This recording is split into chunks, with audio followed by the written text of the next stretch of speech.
오늘 마태복음 19장 말씀을 통해서 온전해져 가는 삶이라는 제목으로 하나님의 말씀을 나누도록 하겠습니다. 작년 12월에 전남대에서 디아스포라 연구라는 한 심포지움이 있었습니다. 디아스포라가 뭐죠? 전 세계에 흩어져 있는 한국 사람들을 의미한다고 합니다. 전 세계에 흩어져 있는 한국 사람들이 어떻게 살고 있는가, 그런 심포지움이 있었는데 거기에 장선미라는 교수가 이런 주제를 발표했습니다. 미국 내 한국인과 중국인의 경제적 성과에 대한 비교 연구. 미국에 살고 있는 한국 사람과 중국 사람이 경제적으로 어떻게 살고 있나, 그거를 비교했던 그 연구 논문이 발표가 되었습니다. 그 기준에 보면 이제 재미교포죠. 재미교포. 저희들은 미국 평균 가구보다 더 수입이 높은 걸로 나와 있어요. 곧 한국 사람들은 미국 사람들의 평균 수입보다 더 많은 수입을 가지고 미국 땅에서 사는 걸로 나왔습니다. 가구당 수입도 많지만 1인당 수입도 더 많은 것으로 나와 있습니다. 1인당 27,634달러 정도가 한국 1인의 1년 동안 버는 돈의 평균치라고 합니다. 이거는 또한 미국 사람들의 평균치를 좀 높습니다. 근데 의외의 결과 미국에 살고 있는 다른 아시안들에 비해서는 그 평균치가 낮다라고 합니다. 미국에 살고 있는 아시안 중에 가장 잘 사는 나라 사람들이 누굴까요? 한국은 보니까 1인당 평균 소득이 27,000불이었습니다. 근데 이 사람들은 39,000불로 나왔습니다. 한국 사람들보다 1년에 12,000불이 더 버는 사람들은 일본 사람들입니다. 2위는 그보다 조금 낮은 38,000불을 버는, 요즘에 대도시에 가면 제일 많이 보이는 사람들이 어느 사람이십니까? 인도 사람들이 많이 보이죠. 요즘에는 인도 사람이 두 번째로 가장 또한 돈을 많이 벌고요. 세 번째가 중국 사람들이 32,000불, 그리고 필리핀 사람들이 29,000불, 한국 사람이 27,000불. 그러니까 한국 사람이 미국 평균치보다는 좀 더 살지만 미국에 살고 있는 아시안들보다는 그렇게 잘 살지 않는 것 같습니다.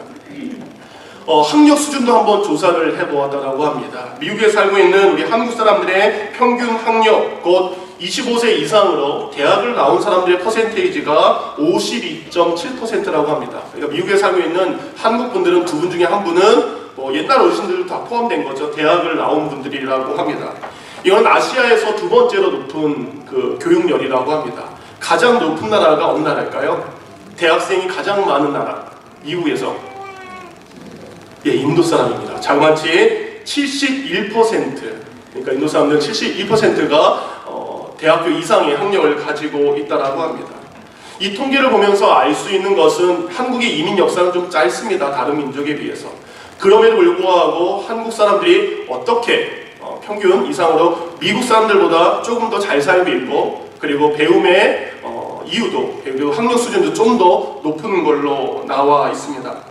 여러 가지 사정이 있지만 여러분이 각각 다른 이유로 미국행을 선택하셨죠. 미국을 선택한 경제적인 이유도 있을 것이고, 그리고 좀 안정되게 살고 싶기도 하고, 성공하고 싶기도 하고, 자녀들의 교육 때문에 미국에 온 여러 가지의 이유들이 있을 것입니다. 우리는 이런저런 이유로 미국에 와서 지금 살고 있습니다. 근데 미국에 와서 살 때 우리에게 얻어지는 것도 있지만 우리에게 잃어지는 것도 있는 것 같아요. 여러분의 자녀들과의 한번 아픔을 생각해 보시기 바랍니다. 이민 초기 많은 분들이 정착하자마자 따라 붙어야 돼요. 빨리 살아가야 됩니다. 그러기에 아빠, 엄마 두 부부가 함께 열심히 일하다 보니까 아이들과 함께 있는 시간이 그만큼 줄어들게 되죠. 어느 순간 아이들이 이제는 성장했습니다. 그럴 때 우리는 두 가지의 벽을 만나게 됩니다. 내가 아이를 위해서 열심히 살았건만 성장한 아이와 나 사이에는 커다란 벽이, 첫 번째 벽은 언어의 장벽입니다. 내가 아이들과 얘기하고 싶은데 내 마음속에 있는 이야기들을 아이들과 하지 못하게 됩니다. 두 번째 벽, 어느 순간 우리 아이들은 이제 한국 사람이 아니라 미국 사회에 살고 있는 미국 사람이 되었습니다. 나의 정서, 나의 감정, 나의 문화와 우리 아이들이 느끼는 정서와 문화는 큰 벽을 만나게 됩니다. 우리 아이들은 더욱더 좋은 경제적이니까 더 좋은 교육 환경에서 이곳으로 왔지만 여전히 우리 아이들은 다른 집 아이들과 비교되면서 누구 아이는 공부를 잘한다, 누구 아이는 이런 대학을 갔다라는 비교 가운데 우리 아이들은 살아가게 됩니다. 경제적인 여건도 여전히 좀 한국에 살 때보다는 좋아졌습니다. 한국에서는 누리지 못하는 것들을, 한국에서는 감히 상상할 수 없는 큰 집에 좋은 차에 우리는 살게 됩니다. 근데 그것 가운데서도 우리에게 만족함이 없습니다. 누군가 나보다 조금 더 좋은 집에서 살면, 더 좋은 차를 타면, 더 좋은 옷을 입거나 더 좋은 가방을 들고 있거나 더 좋은 무엇인가를 하면 우리는 만족함이 아니라 내 스스로의 초라함을 느끼게 됩니다. 요즘 우리는 미국에 살면서 어느 목사님이 이런 소리 하셨죠. 방 한 칸 더 늘리기 위해서 우리는 돈을 벌고 있고 화장실 한 칸 더 늘리기 위해서 우리는 열심히 살아가고 있습니다. 예전에 한국에 있는 똑똑한 과학자죠. 교수님이죠. 김동길 교수님 여러분이 아실 겁니다. 김동길 교수님, 지금 하신데 석좌 교수님이죠. 그분이 이런 유행어를 만들었습니다. 여러분, 행복하십니까? 기억하십니까? 가는 곳마다 묻습니다. 여러분, 행복하십니까? 여러분이 묻습니다. 여러분 지금 행복하십니까? 지금 만족하십니까? 우리는 만족하며 행복하며 살아야 되는데 그렇지 못하며 살아갈 때가 참 많습니다. 우리는 자녀들을 보아도 만족하지 못합니다. 가정을 보아도 행복하지 않습니다. 교회를 보아도 여러가지 이민사회를 보더라도 우리는 감사하며 만족하며 행복하게 살아가고 있지 않습니다. 왜 이런 말씀을 드리냐? 우리의 이민 땅을 살면서 이렇게 살고 싶다라는 한 남자가 오늘 성경에 등장합니다. 우리가 바라는 모든 조건을 가진 한 남자가 예수님을 찾아오게 됩니다. 야, 내가 미국 땅에서 저 정도만 살면은 난 진짜 잘 산 거야 라는 그 어떤 한 남자가 예수님을 어느 날 찾아오게 됩니다. 우리 기준에 완벽한 그 남자와 예수님 만남은 오늘 본문을 통해서 이렇게 소개됩니다. 먼저 그를 향해서 마태복음 19장 16절은 어떤 사람이라고 소개를 하고 있습니다. 근데 이 어떤 사람에 대해서 구체적인 내용이 나옵니다. 그 밑으로 가면 22절, 이 사람은 재물이 많음으로. 어떤 사람이긴 한데 어떤 사람이에요? 재물, 돈이 많은 부자입니다. 오늘 본문과 똑같은 말씀이 누가복음 18장 23절에 나옵니다. 그를 향해서 이렇게 소개합니다. 그 사람이 큰 부자임으로 이야기합니다. 부자가 아니라 큰 부자입니다. 먹고 사는 거 걱정할 필요 없습니다. 옷 한 벌 살 때 바등바등 떨지 않아도 됩니다. 큰 부자로 살아가는 사람, 우린 그렇게 살고 싶지 않습니까? 그 사람은 부자로서의 삶의 조건을 가진 사람입니다. 두 번째, 이 사람에 대해서 마태복음 19장 20절입니다. 그를 향해서 이렇게 얘기하죠. 그 청년이 부자인데, 아주 큰 부자인데 청년입니다. 돈이 많으면서 젊은 사람. 이 사람이 지금 말하면 한국에 유행하는 금수저로 태어났는지 흙수저로 태어났는지는 모르겠습니다. 어쨌든 젊어서 내가 원하는 돈을 원하는 곳에 이 건강해가지고 마음껏 쓸 수 있는 사람이에요. 연세에 들어서 내가 돈을 쓸 수 없을 때가 있습니다. 돈이 내게 필요 없는 나이가 될 때가 있어요. 근데 이 사람은 젊은 사람으로 부자입니다. 세 번째, 누가복음 18장 18절은 그 사람의 직업을 소개하고 있습니다. 어떤 관리가 물어 가로되. 누가는 정확히 그 사람의 직업을 관리라고 이야기합니다. 여기서 관리라는 용어는 하급 관리가 아닙니다. 잘 나가는 고급 관리. 공무원으로 말하면 한국의 3급 이상의 공무원들입니다. 돈도 많아요. 젊기도 합니다. 건강하기도 한데 권력과 좋은 직업을 가지는 사람입니다. 우리에게 있어서 1등 사육감이죠. 저에게도 딸이 둘이 있습니다. 이렇게 돈 많고 건강하고 좋은 직업을 가지고 있는 사람, 우리들의 사육감 1위일까요? 지금까지는 그렇습니다. 근데 이 사람의 네 번째 조건을 한번 또 보겠습니다. 이 사람의 인격과 성품 또한 굉장히 대단한 사람입니다. 보통 사람이 출세하거나 돈을 많이 가지면 교만하게 됩니다. 그리고 다른 사람들을 깔보게 됩니다. 근데 이 청년은 그렇지 않습니다. 예수님께서 그와의 대화가 오가요. 그래서 예수님께서 그에게 계명을 지켜라 라는 말씀을 합니다. 어떤 계명이냐? 살인하지 말라, 간음하지 말라, 도둑질하지 말라, 거짓 증언하지 말라, 내 부모를 공경하라, 내 이웃을 자신과 같이 사랑하라 라고 했는데 그의 대답입니다. 예, 내가 지켰습니다. 마가복음 10장 20절에 보면 그가 이렇게 대답합니다. 예, 선생님, 이것은 내가 어렸을 때부터 지켰던 겁니다. 이 사람은 좋은 가문, 믿음의 가문에서 태어난 것 같습니다. 어렸을 때부터 부모님에게 좋은 교육을 받아서 예, 저 도둑질하지 않았습니다. 가늠하지 않았습니다. 부모님 공경하며 살아갔습니다. 다른 사람에게 절대 피해주지 않고 살았습니다. 내 부모님에게 지금도 효도하고 살아가고 있습니다. 정말 완벽한 청년이죠. 근데 이것도 다간입니다. 이 사람은 영적인 것에 관심이 있는 사람입니다. 신앙적인 것에 관심을 가지고 있는 사람입니다. 그는 굉장히 종교적인 사람이죠. 오늘 예수님을 찾아온 그의 이유가 바로 그의 만남 가운데 첫 번째 질문입니다. 16절, 어떤 사람이 젊고 부자고 권력도 있고 종교적인 이 사람이 묻습니다. 선생님이여, 내가 무슨 선한 일을 하여야 영생을 얻으리까? 영생에 대한, 믿음에 대한 관심도 있는 사람입니다. 얼마나 대단한 사람이에요. 이런 사람이 우리의 자녀였으면 좋겠고 이런 사람이 우리 건에 많아졌으면 좋겠죠. 근데 성경은 이야기합니다. 결론부터 말씀드리면 이 사람은 실패한 사람이 되었습니다. 마가복음 10장 22절 그리고 오늘 본문 누가복음, 마태복음 19장 22절은 이렇게 이야기합니다. 예수님과의 만남이 끝나고 이 말씀을 듣고 근심하여 가니라. 마가복음 10장 22절, 슬픈 기색을 띠며 근심하여 가니라. 누가복음 18장 23절, 이 말씀을 듣고 크게 근심하더라. 그는 예수님과의 만남이 있었습니다.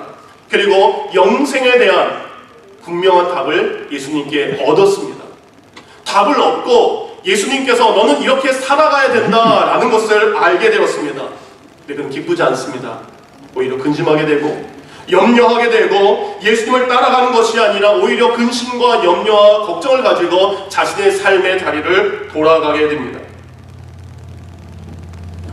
계명을 지키라는 예수님의 말씀에 제가 어려서부터 이것은 다 지켰습니다. 근데 예수님은 그에게 한 가지를 더 요구하기 때문입니다. 21절, 내가 온전하고자 할진대 내 소유를 팔아 가난한 자들에게 주라. 그리하면 하늘의 보화가 내게 있으리라. 그리고 와서 나를 따르라 하시니. 이 말씀 때문에 그는 근심하고 걱정하고 되돌아갑니다. 예수님께서 왜 그에게 내 소유를 팔아 가난한 사람들에게 나눠 주라고 이야기하십니까? 청년이 열심히 번 돈일 수도 있고 자기 자신 가운데 최선을 다했던 물질인데 그거를 나누라고 이야기하십니다. 근데 예수님께서 이렇게 너의 재산을 팔아라 라고 하신 그 마음의 깊은 생각을 다른 성경은 이렇게 표현하고 있습니다. 마가복음 10장 21절, 예수께서 그를 보시고 사랑하사 이르시되. 예수님께서 보십니다. 그리고 그를 사랑하십니다. 그리고 이르시되 너는 가서 내 재물을 팔아 이렇게 해라 라고 이야기합니다.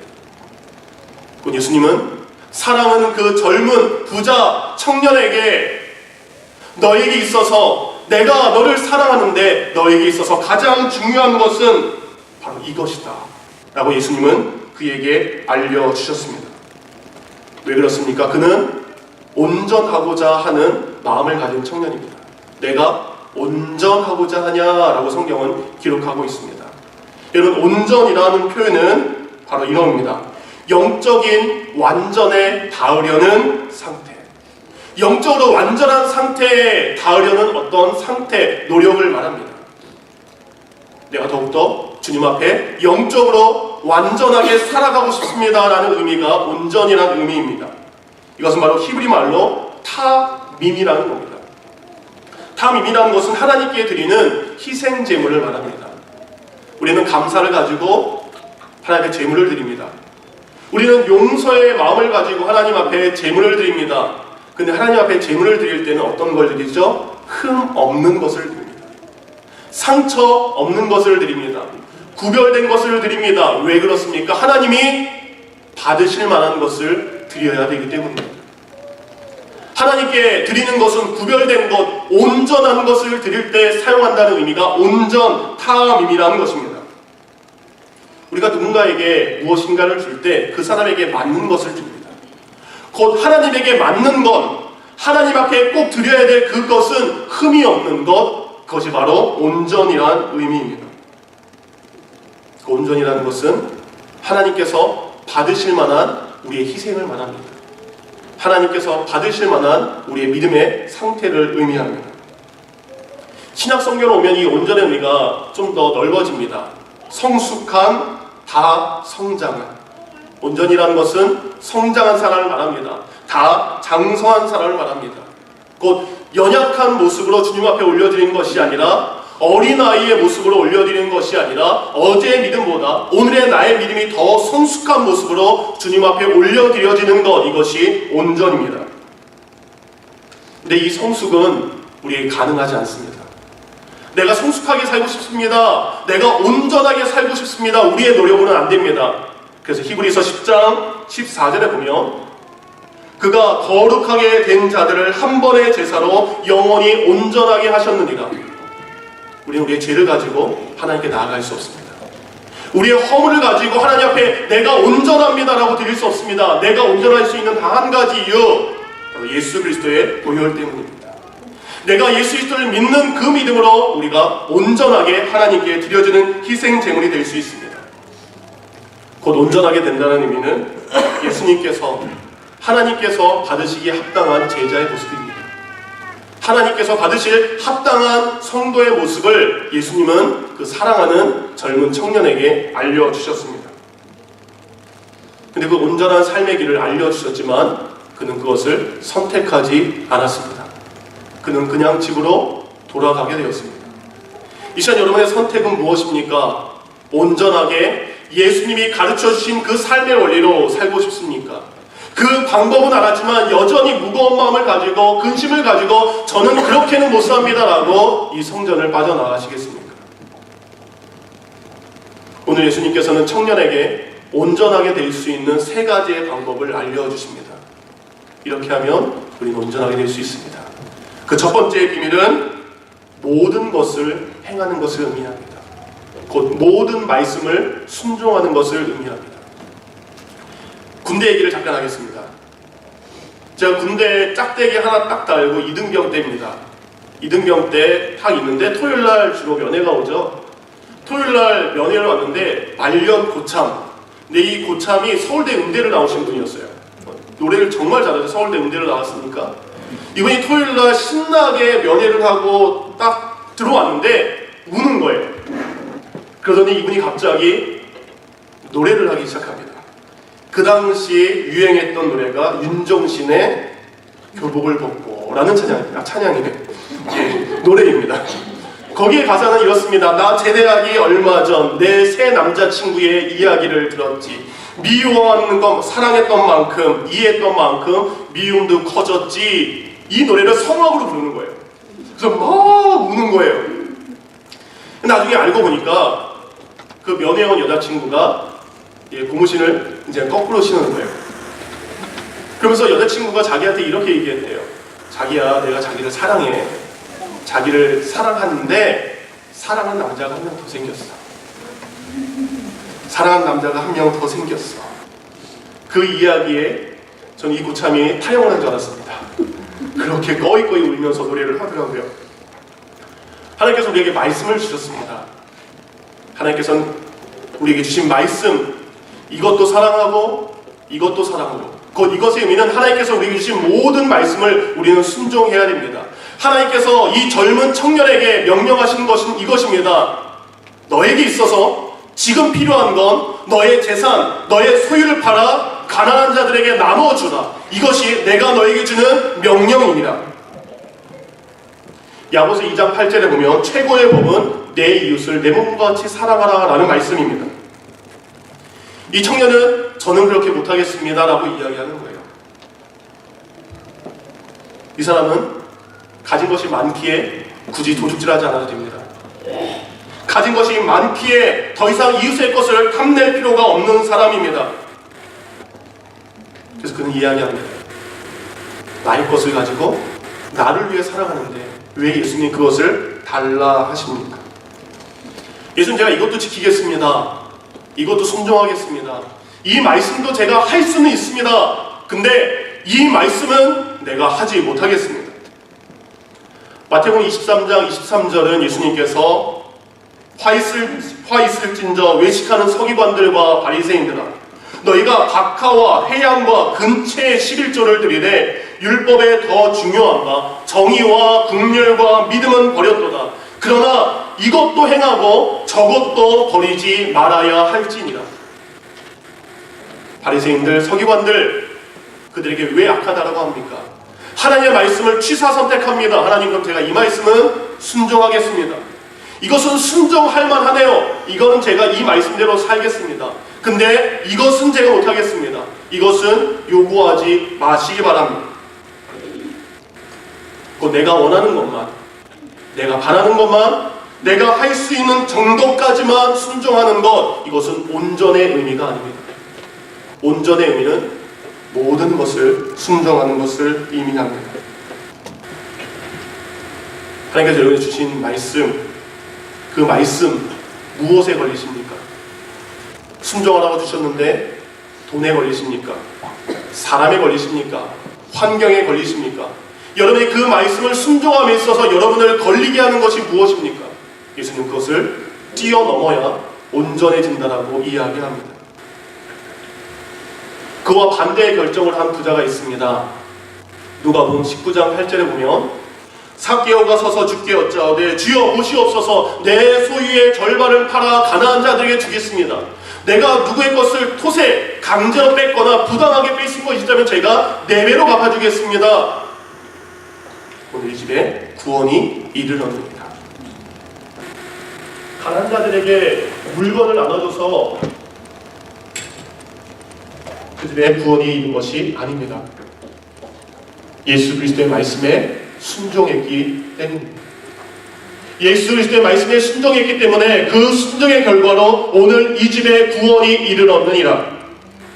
성경에 기도하라고 말씀하시기에 우리는 기도하는 겁니다. 성경에 예배 드리라고 하기에 우리는 예배 드리는 것입니다. 성경에 용서하라고 이야기하기 때문에 용서하는 것입니다. 성경에 찬양하라 했기 때문에 찬양하는 것입니다. 성경에 말씀하셨기에 우리는 그것을 행하는 것입니다. 물론 우리는 다 순종할 수 없습니다. 다 못 지키죠. 예수님께서는 여러분의 중심을 보시는 겁니다. 순종하려고 하는 그 마음, 그 말씀대로 살려고 하는 그 마음, 예수님은 그 중심을 보십니다. 우리는 이 땅 가운데 완전해질 수 없어요. 그렇지만 완전해져 갈 수 있습니다. 여러분의 삶 가운데 하나님의 모든 말씀, 내가 원하는 말씀만 순종하는 것이 아니라 주님이 성경에 말씀하신 것이라면 제가 그 말씀을 순종해 보겠습니다. 그것이 온전하게 사는 이들의 모습입니다. 두 번째, 우리가 온전하게 여기는 것, 예수께서 계실 때 내 소유를 가난한 자들에게 주라. 그리하면 하늘의 보화가 내게 있으리라. 온전한 삶은 하나님의 나라를 우선하는 삶입니다. 예수님께서 말씀하십니다. 그렇게 한다면 이곳에서는 허비하는 것 같지만, 이곳에는 없어지는 것 같지만 하늘 보좌에 쌓이게 될 것이다. 하나님의 나라를 생각하고 그 영광을 생각하고 이 땅을 우선하며 사는 것이 아니라 저 하나님의 나라를 우선하며 살아간다면 너는 온전해질 것이다. 사도 바울이 죽음의 순간이 다가왔습니다. 디모데후서 4장 6절과 8절은 그의 유언의 메시지입니다. 전주와 같이 내가 벌써 부어지고 나의 떠날 시간이 가까웠으니 나는 선한 싸움을 싸우고 나의 달려갈 길을 마치고 믿음을 지켰으니 이제 후로는 나를 위하여 생명의 의의 면류관이 예비되었으므로 곧 의로우신 재판장이 그날에 내게 주실 것이요 내게만 아니라 주의 나타나심을 사모하는 모든 자들에게 주실 것이다. 사도 바울의 인생에 전신전력했던 그 믿음의 표대는 하나님의 나라였습니다. 하나님, 내가 믿음 지켰습니다.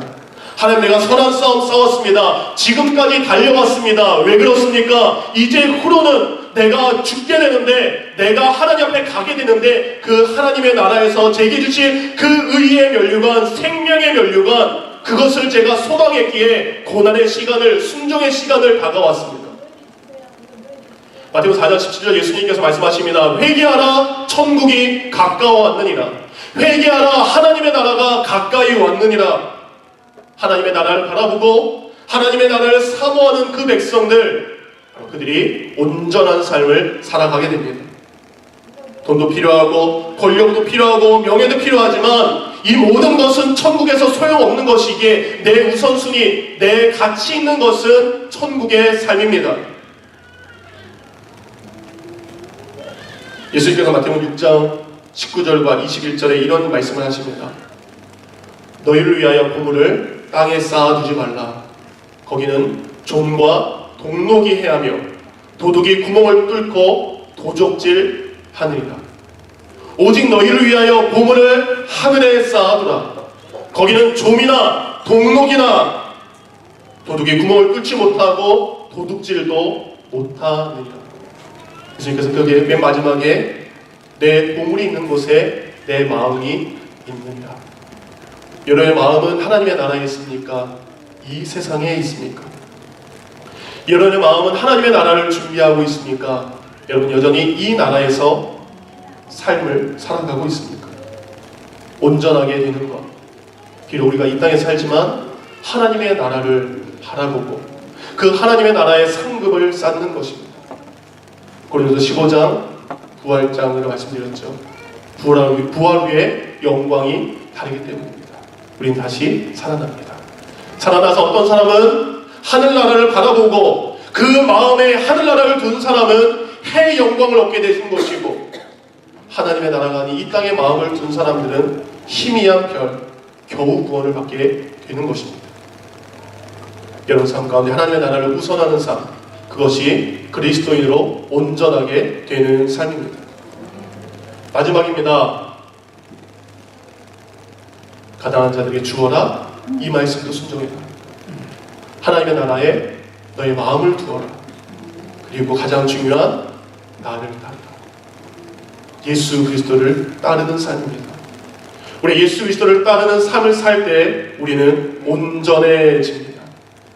곧 온전해지는 것의 의미는 내가 주님을 따라가겠습니다 라는 것의 의미입니다. 마태복음 9장 9절에 예수께서 그곳을 지나가시다가 세관에 앉아있는 마태를 보고 이르시되 나를 따르라 하시니 일어나 따르니라. 어느 날 마태는 열심히 살고 있었습니다. 열심히 자기의 맡은 일들을 잘 감당하고 있었습니다. 그때 예수님께서 오십니다. 마태야, 나를 따르라. 왜 그렇습니까? 요한복음 12장 26절 사람이 나를 섬기려면 나를 따르라. 내가 주님을 섬기겠습니다. 내가 예수님 믿겠습니다 라고 하는 사람들은 예수님을 따라야 됩니다. 왜냐하면 나 있는 곳에 나를 섬기는 자 거기 있느니라. 예수님이 있는 그곳에 우리가 섬기는 자로 같이 있어야 됩니다. 그리고 이야기하십니다. 사람이 나를 섬기면 내 아버지께서 그를 귀히 여기시리라. 여러분 예수님을 따라갈 때 하나님 여러분을 귀하게 여기십니다. 그래서 베드로는 그물을 내려놓았습니다. 야고보는 배와 그물을, 요한은 내려두고 따랐습니다. 어떤 사람이 예수님을 따르기 위해서 찾아옵니다. 마태복음 8장에 한 서기관이 예수께 나와 이르되 선생님 어디로 가시든지 제가 예수님을 따르겠습니다 라고 이야기합니다. 그래? 예수님께서 이르시되 여우도 굴이 있고 공중에 새도 거처가 있나니 인자는 머리 둘 곳이 없느니라. 나와 함께 따라가게 되면 잘 때 머리 하나 둘 수 없는 힘든 삶이 될 것이다. 그 중에 한 사람이 이야기합니다. 주여, 내가 먼저 가서 내 아버지를 장사하게 허락하옵소서. 이스라엘은 2번의 장례가 있다고 말씀을 드렸습니다. 사람이 죽으면 바로 장례식을 치르게 됩니다. 동굴 같은 데 넣어서. 그래서 1년 동안 사람을 그 안에서 썩게 하고 부패하게 합니다. 그런 다음에 1년 정도 시신이 지나면 다시 한번 가족 무덤이 있는 곳으로 장사를 한 번 더 하게 됩니다. 이 장사는 아버지가 죽었을 때, 돌아가셨을 때 그 장사가 아니라 이미 1년 전에 장사된 그 너의 아버지는 이미 죽었기 때문에 그 아버지는 죽은 사람들이 장사하게 하고 너는 나를 따르는 것이 우선이다. 너는 지금 나를 따르는 것이 먼저다라고 이야기하십니다. 여러분에게 있어서 가장 중요한 것, 예수 그리스도를 따르는 것입니다. 그 어떤 것보다 예수 그리스도를 따르는 삶이 우리의 삶의 첫 번째가 되어야 됩니다. 그래서 예수님께서 말씀하시죠. 나를 따라오라. 이 예수님의 온전해지는 삶의 비결 그는 다 들었습니다. 그의 바람대로 온전해지기 위해서는 이 말씀에도 순종해라. 하늘나라를 생각하며 살아라. 그리고 나를 따르라. 말씀을 듣는 그는 고민하고 근심합니다. 여러분의 지금 마음은 어떻습니까? 주님, 제가 주님을 따르는 것 이렇게까지 순종해야 됩니까? 어디까지 따라가야 됩니까? 어디까지 순종해야 됩니까? 그렇지만 따라가는 자에게 하나님께서 감당할 수 있는 은혜를 주셨습니다. 실제로 예수님을 따라간 제자들의 3년의 삶은 어떻죠? 참 3년의 삶이었지만 그들 가운데 실패의 삶이었고 보잘것없는 삶이었어요. 그렇죠. 부족해도 예수님을 따라가니까 후에 성령의 임재하심으로 그들은 온전한 제자의 삶을 살게 됩니다. 디모데후서 4장 10절 사도 바울은 한 사람을 소개합니다. 데마라는 사람입니다. 그를 향해 이렇게 소개합니다. 데마, 그는 세상을 사랑하여 나를 버렸노라. 데마, 그는 복음을 위하여 사는 것보다 저 세상 가운데 사는 것이 더 좋아서 복음 증거자인 나를 떠났다 라고 말합니다. 지금 우리의 선택은 부자 청년의 선택, 그리고 세상이 좋아서 갔던 데마의 선택이 되지 않기를 원합니다. 영생의 유일한 길, 그리고 온전하게 되는 유일한 길, 예수 그리스도를 따름으로 하나님의 나라를 소망하고 우리의 삶이 바로 하나님의 나라를 바라보는 것, 그것이 우리의 삶을 온전하게 할 줄 믿습니다. 이 시간 들은 말씀을 생각하며 잠시 기도하겠습니다. 하나님, 어떠한 말씀이든 간에 내게 주신 말씀이라면 그 말씀에 내가 순종하기를 원합니다. 내 마음에 걸리는 그 부딪힘, 사람에 대한 거든 돈에 대한 거든 주님 내게 주신 그 어떤 계명이라도 내가 순종하겠습니다. 하나님, 이 땅의 나라, 이 땅의 삶을 우선하는 것이 아니라 하나님의 나라를 우선하며 살겠습니다. 그리고 세상을 따라가는 것이 아니라 예수 그리스도를 따라가기를 원합니다. 들은 말씀 생각하며 주님 앞에 이렇게 내가 온전하게 살아가기를 원합니다. 함께 기도하겠습니다.